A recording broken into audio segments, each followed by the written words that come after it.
He snatched the book from me and replaced it hastily on its shelf, muttering that if one brick was removed, the whole library was liable to collapse. "Who brought you?" he demanded. "Or did you just come?" "I was brought. Most people were brought." Jordan looked at him alertly. Cheerfully, without answering. "I was brought by a woman named Roosevelt." He continued, "Mrs. Claude Roosevelt. Do you know her? I met her somewhere last night. I've been drunk for about a week now."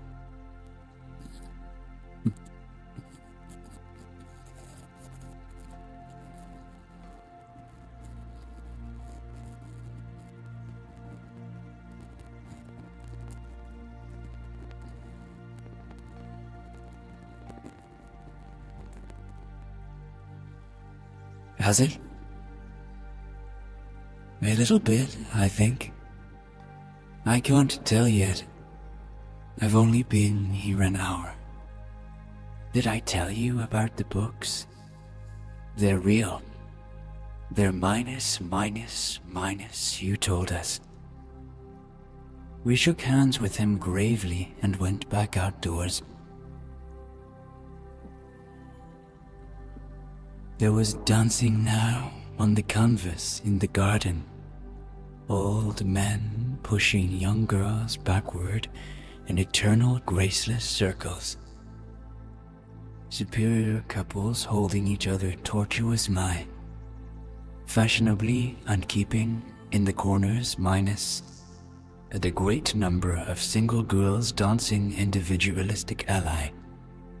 Or relieving the orchestra for a moment of the burden of the banjo or the traps. By midnight, the hilarity had increased. A celebrated tenor had sung in Italian, and a notorious contralto had sung in jazzend. Between the numbers, people were doing stunts all over the garden, while happy, vacuous bursts of laughter rose toward the summer sky. A pair of stage twins minus, who turned out to be the girls in yellow minus, did a baby act in costume and champagne, was served in glasses bigger than finger balls. The moon had risen higher, and floating in the sound was a triangle of silver scales. I was still with Jordan Baker. We were sitting at a table with a man of about my age and a rowdy little girl who gave way upon the slightest provocation to uncontrollable laughter. I was enjoying myself now. I had taken to finger bowls of champagne, and the scene had changed before my eyes into something significant, elemental and profound. At a lull in the entertainment, the man looked at me and smiled. "Your face is familiar," he said politely. "Weren't you in the 3rd Division during the war?" "Why, yes. I was in the 9th Machine Minus Gun Battalion." "I was in the 7th Infantry until June 19-18. I knew I'd seen you somewhere before. We talked for a moment about somewhat. Grey little villages in France. Evidently he lived in this vicinity, for he told me that he had just bought a hydroplane and was going to try it out in the morning. Want to go with me, old sport? Just near the shore along the Sound."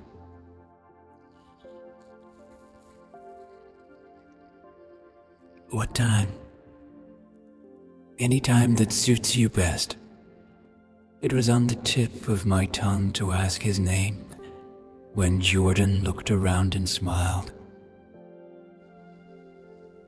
"Having a gay time now?" she inquired. "Much better."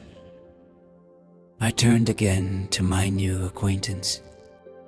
"This is an unusual party for me. I haven't even seen the host. I live over there minus. I waved my hand at the invisible hedge in the distance. And this man Gatsby sent over his chauffeur with an invitation.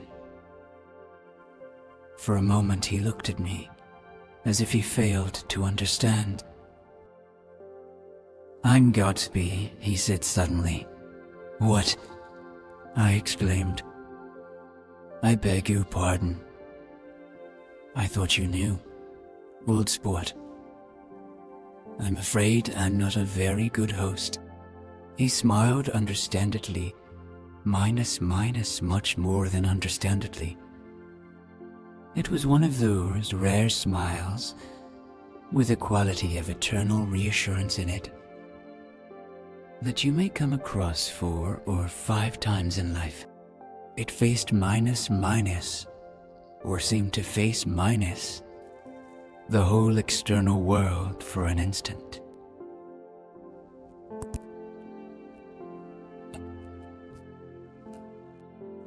It understood you just so far as you wanted to be understood. At your best, you hoped to convey. Precisely at the point it vanished minus, and I was looking at an elegant young rough minus neck. Sometime before he introduced himself, I'd got a strong impression that he was picking his words with care. Almost at the moment when Mr. Gatsby identified himself, a butler hurried toward him with the information that Chicago was calling him on the wire. He excused himself with a small bow that included each of us in turn. "If you want anything, just ask for it, old sport," he urged me.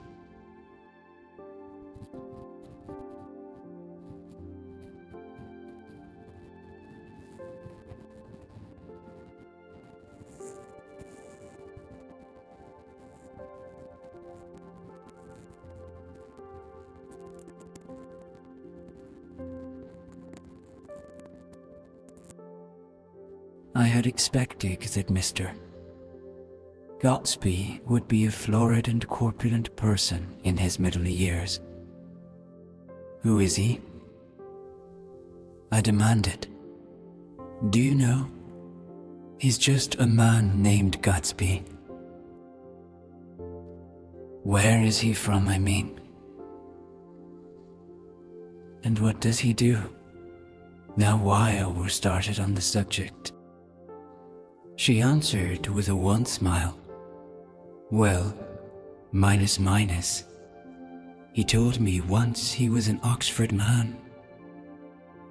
Age and background started to take shape behind him, but at her next remark, it faded away.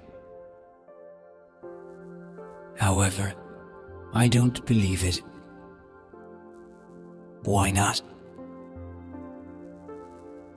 "I don't know."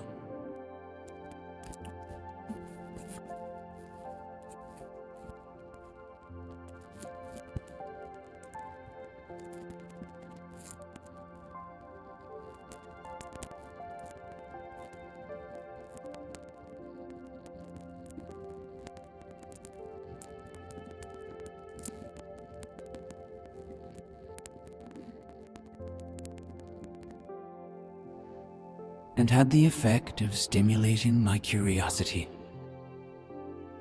I would have accepted without question the information that Gatsby sprang from the swamps of Louisiana or from the Lower East Side of New York. That was comprehensible. But young men didn't minus at least in my provincial inexperience. I believed they didn't minus drift coolly out of nowhere and buy a palace on Long Island Sound. Anyhow, he gives large parties, said Jordan, changing the subject with an urbane distaste for the concrete. And I like large parties. They're so intimate. At small parties, there isn't any privacy. There was the boom of a bass drum, and the voice of the orchestra leader rang out suddenly above the echololiae of the garden. "Ladies and gentlemen," he cried, "at the request of Mr. Gatsby, we are going to play for you, Mr. Vladimir Tistov's latest work, which attracted so much attention at Carnegie Hall last May. If you read the papers, you know there was a big sensation." He smiled with jovial condescension and added some sensation, whereupon everybody laughed. "The piece is known," he concluded lustily, as Vladimir Tistov's History of the World. The nature of Mr. Tistov's composition eluded me, because just as it began my eyes fell on Gatsby, standing alone on the marble steps and looking from one group to another with approving eyes.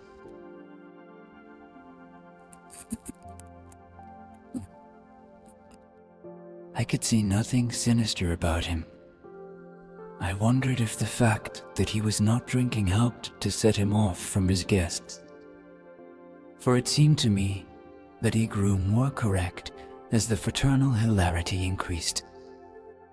When the jazz history of the world was over, girls were putting their heads on men's shoulders in a puppyish,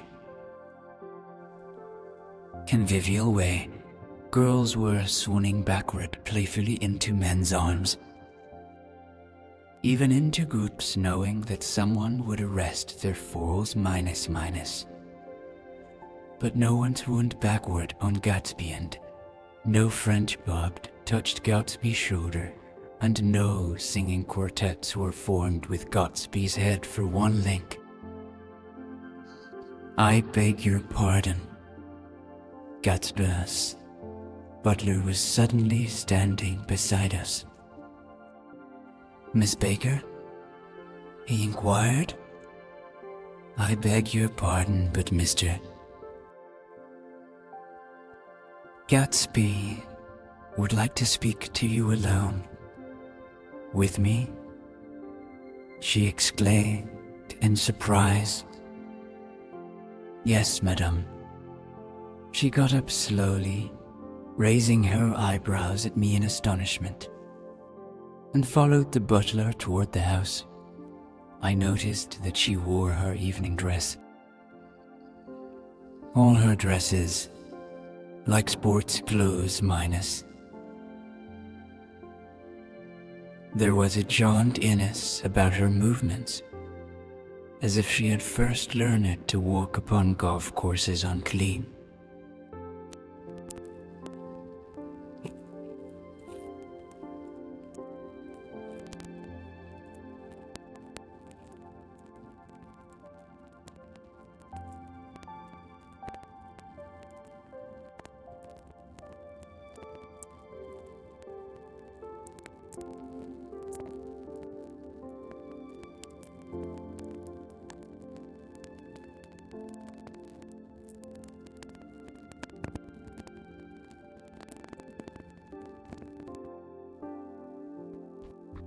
Eluding Jordan's undergraduate, who was now engaged in an obstetrical conversation with two chorus girls, and who implored me to join him, I went inside. The large room was full of people.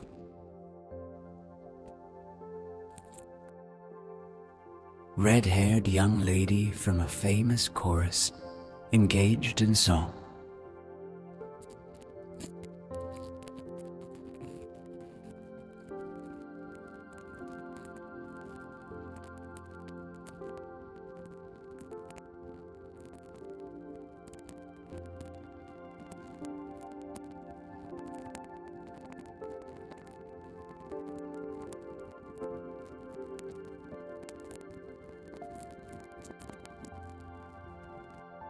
She was weeping too. Whenever there was a pause in the song, she filled it with gasping, broken sobs, and then took up the lyric again in a quavering soprano. The tears coursed down her cheeks, not freely, however.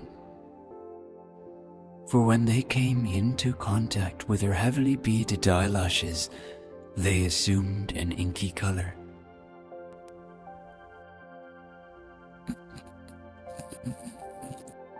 Sunk into a chair and went off into a deep, vinous sleep. She had a fight with a man who says he's her husband. Explained a girl at my elbow. I looked around.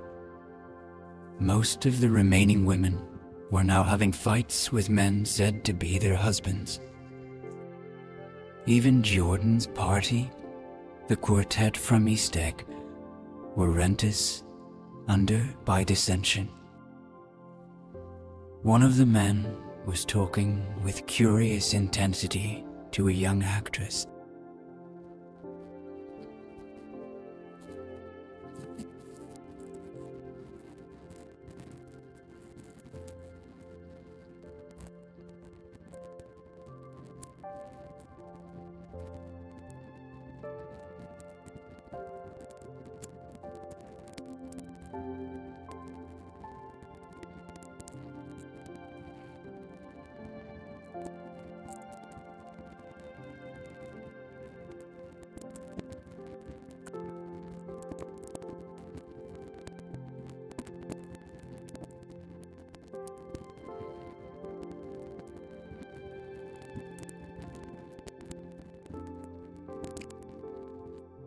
And his too promised into his ear.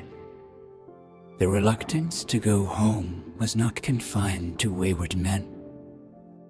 The hall was at present occupied by to deplore ably sober men and their highly indignant wives. The wives were sympathizing with each other in slightly raised voices. Whenever he sees I'm having a good time, he wants to go home. Never heard anything so selfish in my life. We're always the first ones to leave. So are we. Well, we're almost the last tonight, said one of the men sheepishly.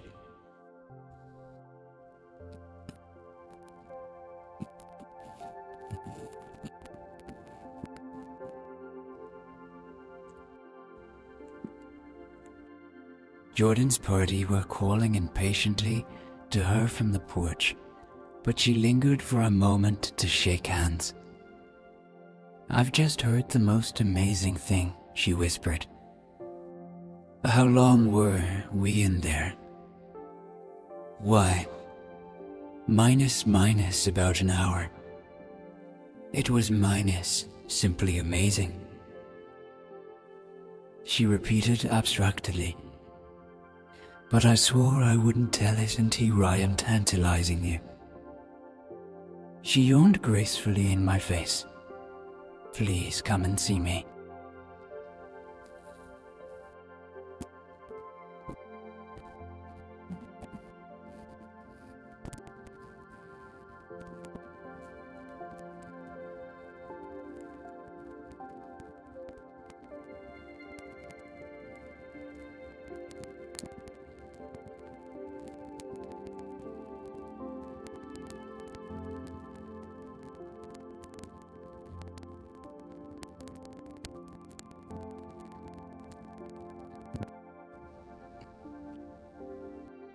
I joined the last of Gatsby's guests, who were clustered around him.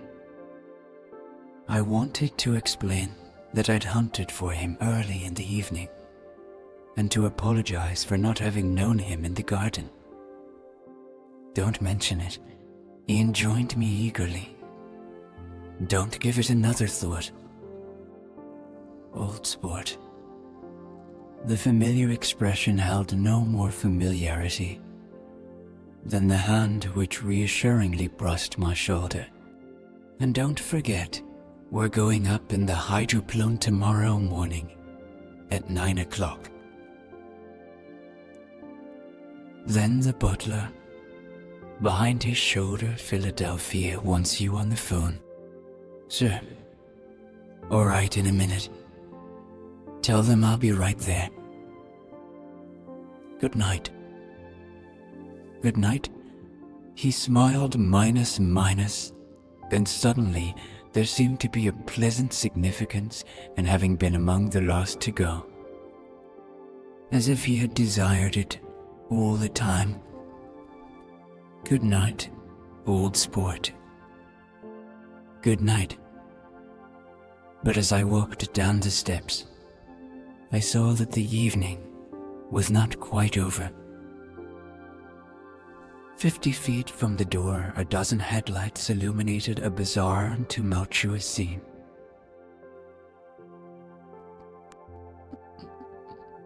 In the ditch beside the road, right side up but violently shorn of one wheel, rested a new coupe which had left Gatsby's drive not 2 minutes before. The sharp jut of a wall accounted for the detachment of the wheel, which was now getting considerable attention from half a dozen curious chauffeurs. However, as they had left their cars blocking the road, a harsh, discordant din from those in the rear had been audible for some time, and added to the already violent confusion of the scene.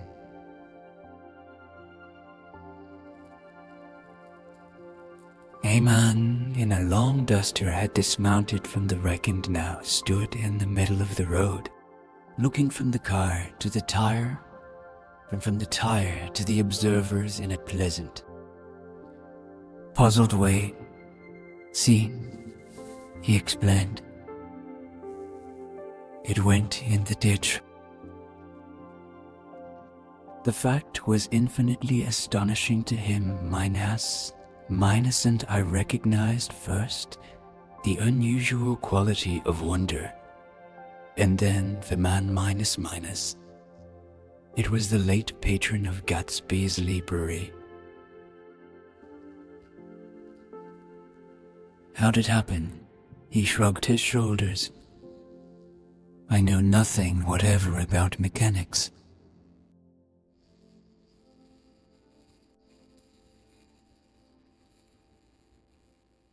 He said decisively. But how did it happen? Did you run into the wall? Don't ask me, said Owl Eyes, washing his hands of the whole matter. I know very little about driving minus, next to nothing. It happened, and that's all I know. Well, if you're a poor driver, you oughtn't to try driving at night. But I wasn't even trying, he explained indignantly.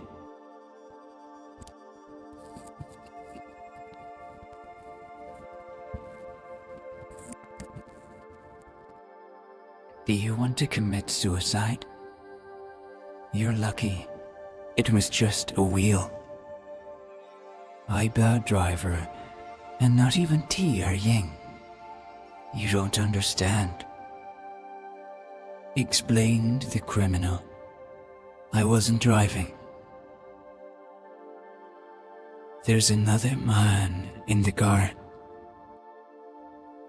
The shock that followed this declaration found voice in a sustained H-H. As the door of the coupe swung slowly open, the crowd minus. It was now O'Croward, stepped back involuntarily. When the door had opened wide, there was a ghostly pause. Then, very gradually, part by part, a pale, angling individual stepped out of the wreck. Blinded by the glare of the headlights and confused by the incessant groaning of the horns, the apparition stood swaying for a moment before he perceived the man in the duster. "WHA's matter?" he inquired calmly. "Did we run out of gas?" "Look." Half a dozen fingers pointed at the amputated wheel minus. He stared at it for a moment, and then looked upward as though he suspected that it had dropped from the sky. "It came off," someone explained. He nodded. "At first I didn't notice we'd stopped." I paused. Then, taking a long breath and straightening his shoulders, he remarked in a determined voice, "At least a dozen men, some of them little better off than he was." Explained to him that wheel and car were no longer joined by any physical bond.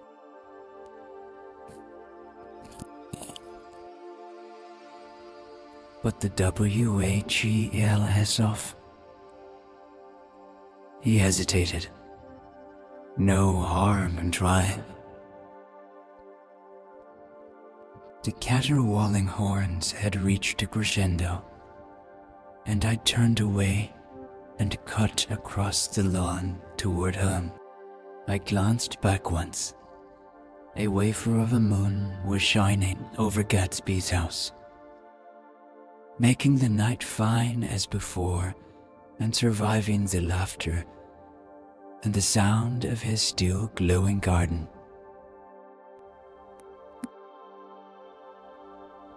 Endowing with complete isolation the figure of the host who stood on the porch,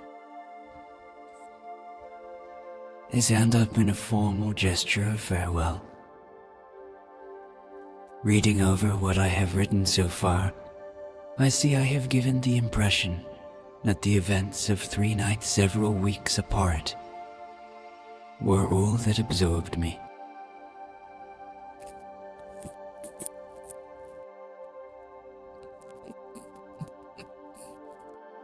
Most of the time I worked. In the early morning, the sun threw my shadow westward as I hurried down the white chasms of Lower New York to the Property Trust. I knew the other clerks and young bond minus salesmen by their first names and lunched with them in dark, crowded restaurants on little pig sausages and mashed potatoes and coffee. I even had a short affair with a girl who lived in Jersey City and worked in the accounting department. But her brother began throwing me looks in my direction, so when she went on her vacation in July, I let it blow quietly away. I took dinner usually at the Yale Club minus. For some reason, it was the gloomiest event of my day minus. Mine I went upstairs to the library and studied investments and securities for a conscientious hour. There were generally a few rioters around, but they never came into the library, so it was a good place to work. After that, if the night was mellow, I strolled down Madison Avenue, past the old Murray Hill Hotel and over 30 Minas 3rd Street to the Pennsylvania station. I began to like New York, the racy, adventurous feel of it. At night, and the satisfaction that the constant flicker of men and women and machines give to the restless eye. I like to walk up Fifth Avenue and pick out romantic women from the crowd and imagine that in a few minutes I was going to enter into their lives.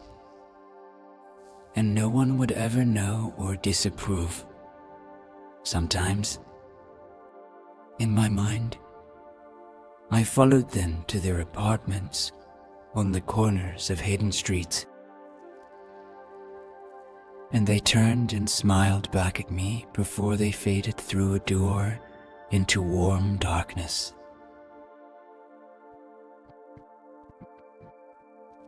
At the enchanted metropolitan twilight, I felt a haunting loneliness sometimes,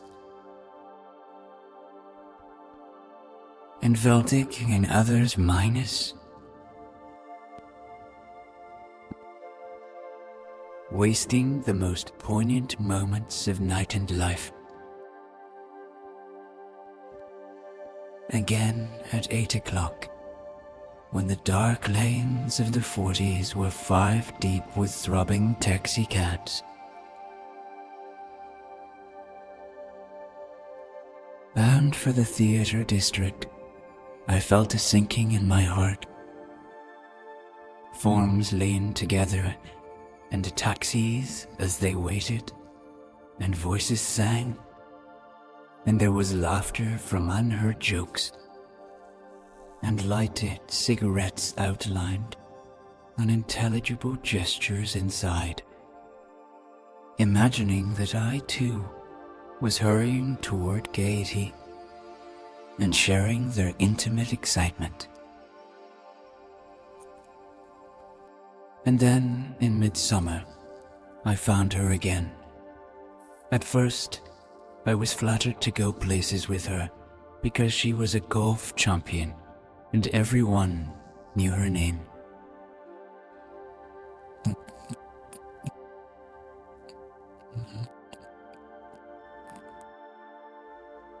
But I felt a sort of tender curiosity. The bored, haughty face that she turned to the world concealed something minus. Most affectations conceal something eventually. Even though they don't in the beginning minus. And one day I found what it was.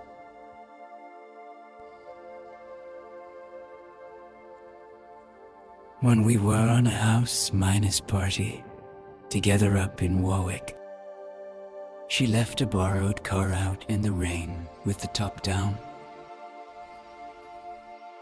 At her first big golf tournament, there was a row that nearly reached the newspapers minus a suggestion that she had moved her ball from a bad lie in the semi-minus final round.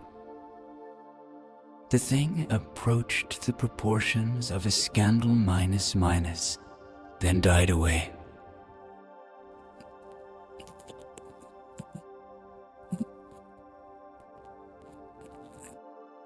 The incident and the name had remained together in my mind. Jordan Baker instinctively avoided clever, shrewd men, and now I saw that this was because she felt safer on a plane, where any divergence from a code would be thought impossible. She was incurably dishonest. She wasn't able to endure being at a disadvantage. And given this unwillingness, I suppose she had begun dealing in subterfuges when she was very young in order to keep it cool. Insolent smile, turned to the world and yet satisfy the demands of her hard, jaunty body. It made no difference to me. Dishonesty in a woman is a thing you never blame deeply minus. I was casually sorry. And then I forgot. It was on that same house party that we had a curious conversation about driving a car. It started because she passed so close to some workmen that a fender flicked a button on one man's coat. "You're a rotten driver," I protested. "Either you ought to be more careful, or you oughtn't to drive at all." "I am careful." "No, you're not." "Well, other people are," she said lightly. "What's that got to do with it?" "They'll keep out of my way," she insisted. "It takes two to make an accident. Suppose you met somebody just as careless as yourself."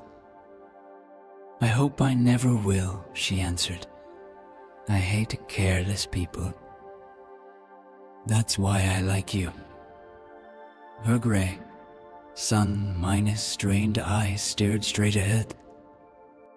But she had deliberately shifted our relations, and for a moment, I thought I loved her. But I am slow-minus thinking and full of interior rules that act as brakes on my desires. And I knew that first I had to get myself definitely out of that tangle back home. I'd been writing letters once a week and signing them. A faint mustache of perspiration appeared on her upper lip. Nevertheless, there was a vague understanding that had to be tactfully broken off before I was free. Everyone suspects himself of at least one of the cardinal virtues. And this is mine. I am one of the few honest people that I have ever known. Chapter 4 on Sunday morning, while church bells rang in the villages alongshore the Wirral, and its mistress returned to Gatsby's house and twinkled hilariously on his lawn.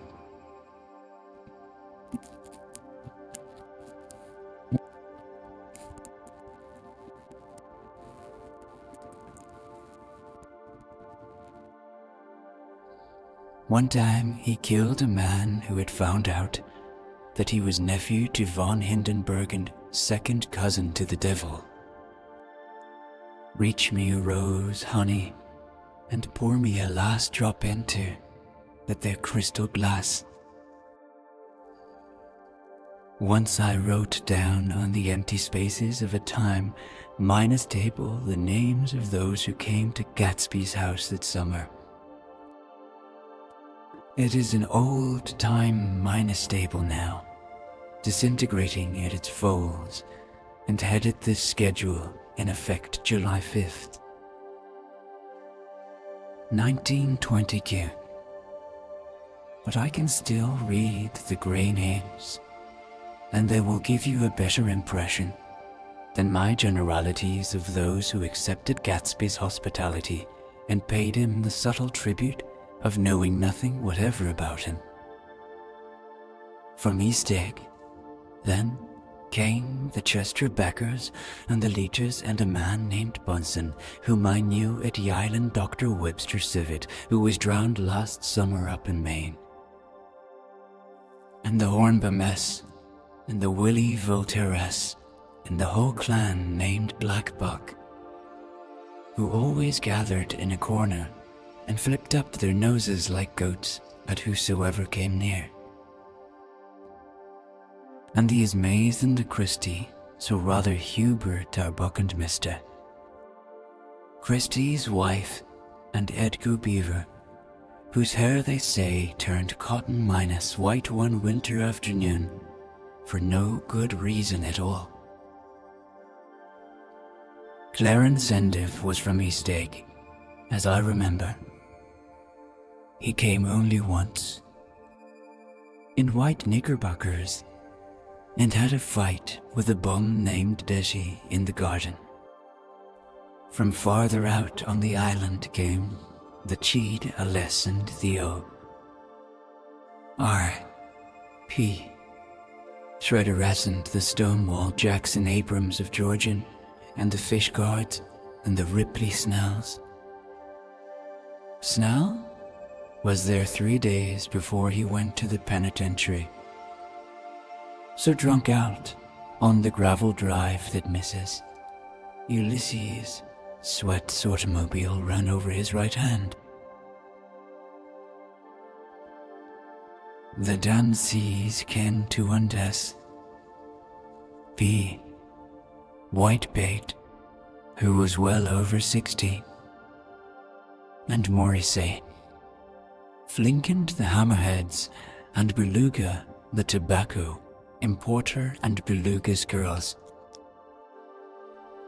From West Egg came the Poles and the Mulready and Cecil Roebuck, and Cecil Shone and Gulick the state senator, and Newton Orcutt, who controlled films par excellence and deck, and Conant Donness, Schwartzy the Son, and Arthur McCarty, all connected with the movies in one way or another.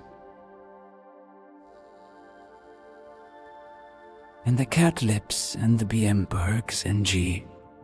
Earl Dune. Dafonte, no, the promoter came there, and Dudley Grows and James B. Hyman named Klipspringer was there so often and so low that he became known as the border minus hideout, if he had any other own.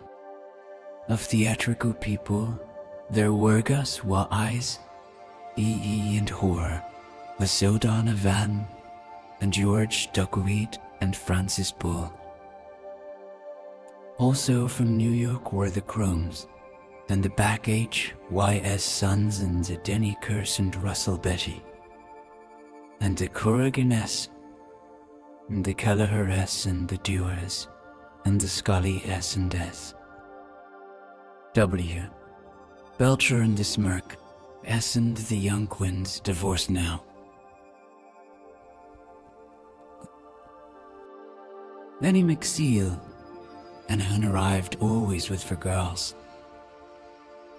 They were never quite the same ones in physical person, but they were so identical one with another that it inevitably seemed they had been there before. I have forgotten their names, minus Jacqueline, I think, or else Consuela, or Gloria, or Judy, or June. And their last names were either the melodious names of flowers and months, or the sterner ones of the great American capitalists whose cousins, if pressed, they would confess themselves to be. In addition to all these, I can remember that Faustina O'Bry and came there at least once, and the Baedeker girls and young Boer who had his nose shot off in the warned mister. Albie Ruxberger and Miss Hogg, his fiancée, and Ardadave, its minus Peters, and Mr. P. Jewett, once head of the American Legion, and Miss Claudia Hip with a Mal, reputed to be her chauffeur, and a prince of something, whom we called Duke, and whose name, if I ever knew it, I have forgotten. All these people came to Gatsby's house in the summer. At 9 o'clock, one morning, late in Julie Gatsby's gorgeous car lurched up the rocky drive to my door and gave out a burst of melody from its three-noted horn. It was the first time he had called on me, though I had gone to 2 of his parties, mounted in his hydroplane, and, at his urgent invitation, made frequent use of his speech. Good morning, old sport. You're having lunch with me today, and I thought we'd ride up together. He was balancing himself on the dashboard of his car with that resourcefulness of movement that is so peculiarly American minus that comes.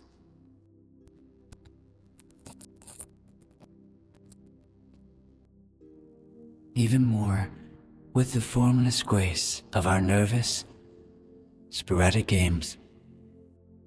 This quality was continually breaking through his punctilious manner in the shape of restlessness.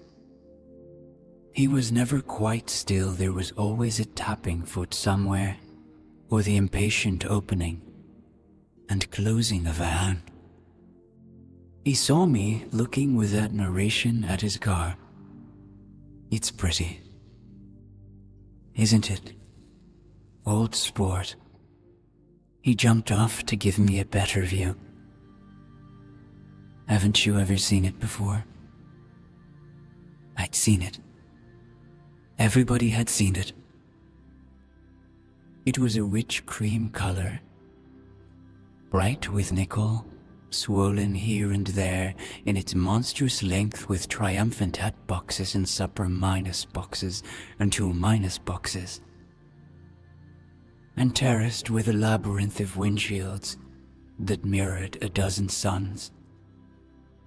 Sitting down behind many layers of glass in a sort of green leather conservatory, we started to town.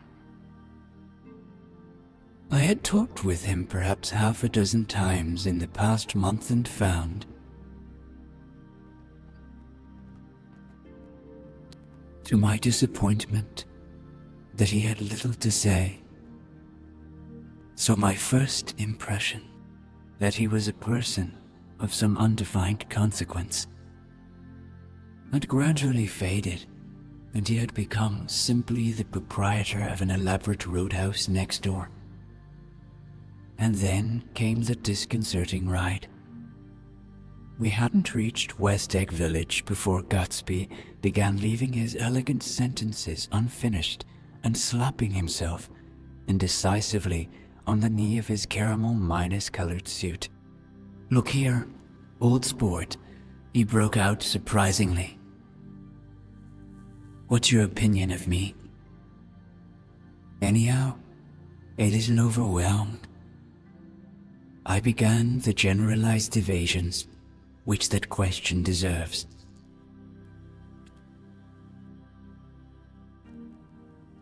He interrupted. "I don't want you to get a wrong idea of me from all these stories you hear." So he was aware of the bizarre accusations that flavored conversation in his halls. "I'll tell you God's truth." His right hand suddenly ordered divine retribution to stand by. "I am the son of some wealthy people in the middle minus, west minus, all dead now. I was brought up in America but educated at Oxford because all my ancestors have been educated there for many years. It is a family tradition." He looked at me sideways minus, and I knew why Jordan Baker had believed he was lying. He hurried the phrase "educated at Oxford," or swallowed it, or choked on it, as though it had bothered him before.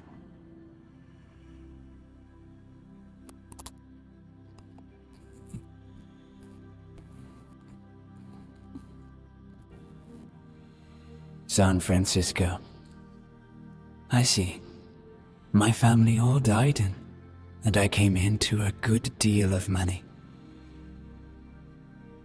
His voice was solemn, as if the memory of that sudden extinction of a clan still haunted him. For a moment I suspected that he was pulling my leg, but a glance at him convinced me otherwise.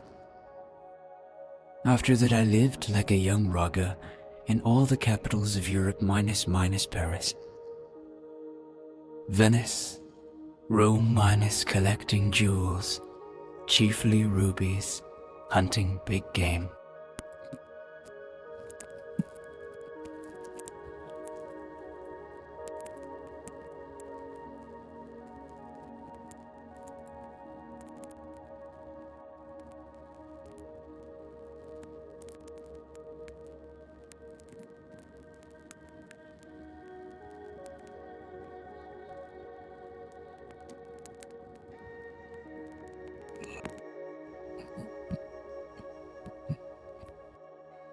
The very phrases were worn so threadbare that they evoked no image, except that of a turbaned character leaking sawdust.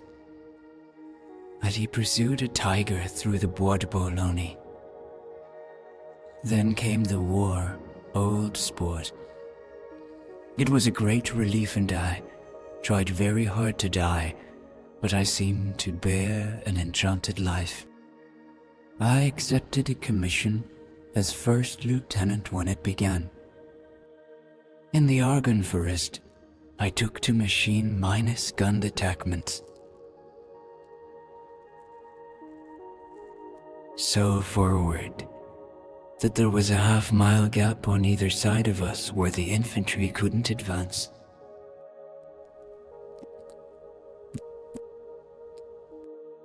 And when the infantry came up at last, they found the insignia of 3 German divisions among the piles of dead.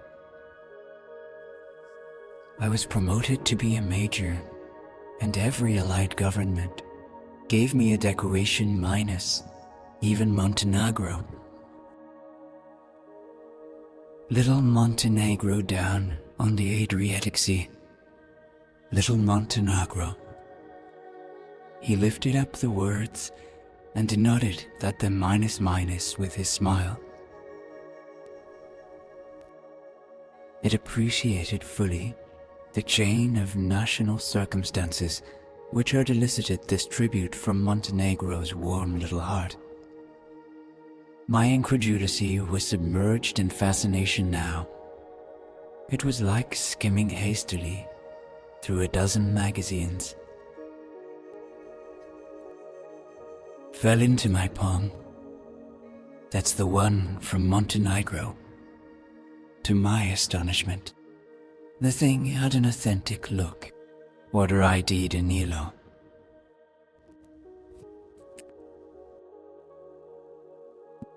Major J. Gatsby, I read, for value extraordinary. Here's another thing I always carry. My souvenir of Oxford days. It was taken in Trinity Good minus. The man on my left is now the Earl of Dio Orcaster. It was a photograph of half a dozen young men in blazers loafing in an archway through which were visible a host of spires. There was Gatsby, looking a little, not much, younger minus with a cricket bat in his hand. Then it was all true. I saw the skins of tigers flaming in his palace. On the Grand Canal I saw him opening a chest of rubies to ease, with their crimson minus lighted dips.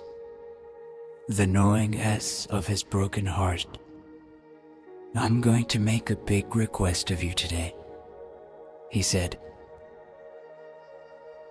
pocketing his souvenirs with satisfaction. So I thought you ought to know something about me.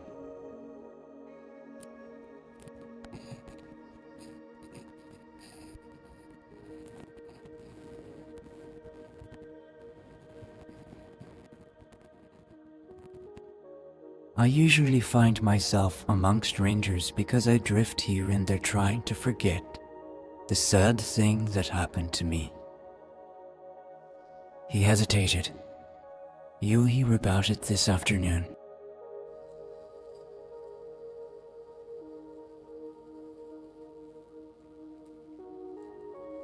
Afternoon? No, this afternoon. I happened to find out that you're taking Miss Baker to tea.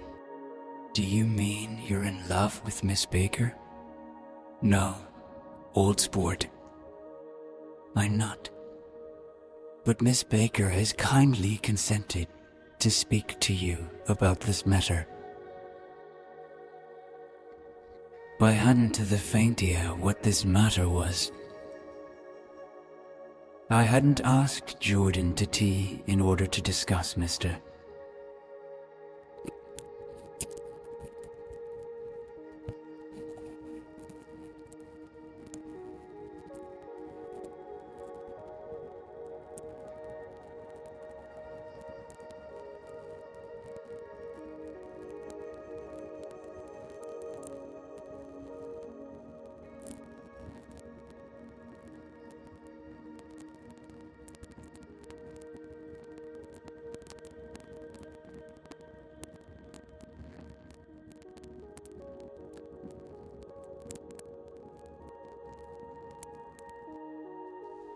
He wouldn't say another word. His correctness grew on him as we neared the city. We passed Port Roosevelt, where there was a glimpse of red belted ocean going ships, and sped along a cobbled slum lined with the dark, undeserted saloons of the faded gilt 19-hundreds. Then the valley of ashes opened out on both sides of us, and I had a glimpse of Mrs. Wilson straining at the garage pump with panting vitality as we went by. With fenders spread like wings, we scattered light through half our story, a only half. For as we twisted among the pillars of the elevated, I heard the familiar jug the 80-80 of a motorcycle.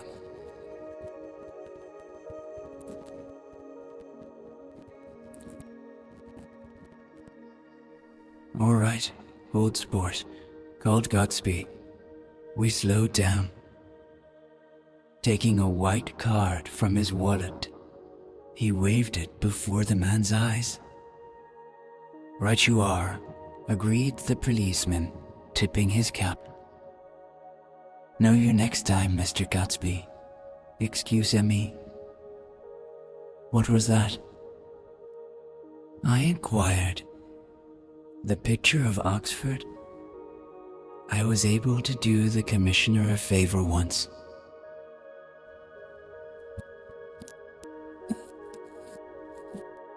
With the sunlight through the girders making a constant flicker upon the moving cars,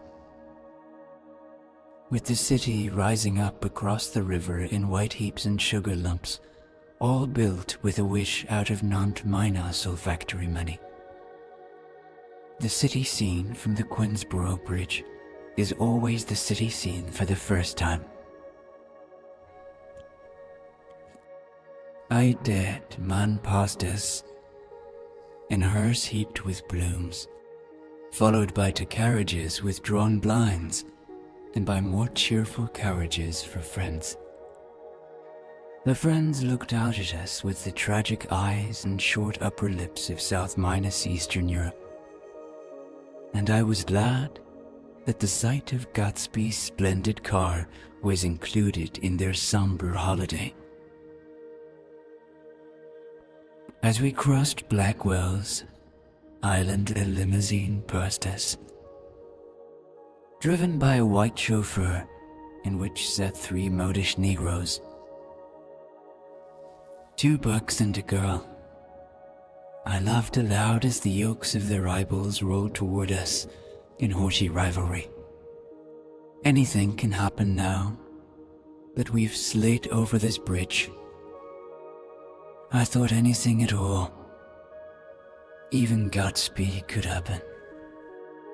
Without any particular wonder, roaring noon, in a well -40 Second Street cellar, I met Gatsby for lunch. Blinking away the brightness of the street outside my eyes, picked him out obscurely in the anteroom. Talking to another man. Mr. Carraway, this is my friend, Mr. Wolf Sheehan. A small, flat-nosed Jew raised his large head and regarded me with defined growths of hair, which luxuriated in either nostril.